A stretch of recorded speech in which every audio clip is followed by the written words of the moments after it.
Everyone, এখন ঘড়ি কাটায় ৮টা ৬ আর আমি বেরিয়ে পড়েছি ডাক্তার দেখাতে যাওয়ার উদ্দেশ্যে। অনেক দিন থেকেই ভাবছিলাম আমি চেক করাবো আমার পাওয়ারটা, বাট হয়ে উঠছিল না। আমার চোখে অলরেডি পাওয়ার ছিল, তারপরে আরও বেড়ে যায় সেটা।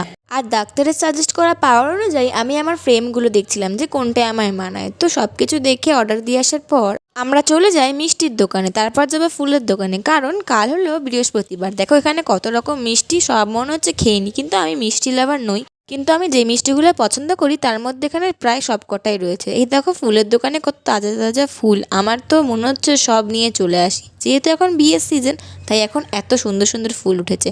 আমার ফুল নেওয়া কমপ্লিট, আর এসেছি আইসক্রিমের দোকানে, একটা চকলেট নিয়েছি ওখান থেকে। ব্যাস, এবার আমরা এখন বাড়ি যাওয়ার উদ্দেশ্যে রওনা দিয়েছি। দেখো বিয়ে বাড়ির কথা বলছিলাম, আর এই যে বিয়ে বাড়ি। কিন্তু কদিন আগে আমার বাড়িতে একই দিনে দুটো বিয়ে নিমন্ত্রণ ছিল, বাট সেখানে আমি অ্যাটেন্ড করতে পারিনি। আমি না গেলাম, মা বাবা ভাই অ্যাটেন্ড করেছিল, যেহেতু আমার এক্সাম ছিল। তো আজকের মতন টাটা।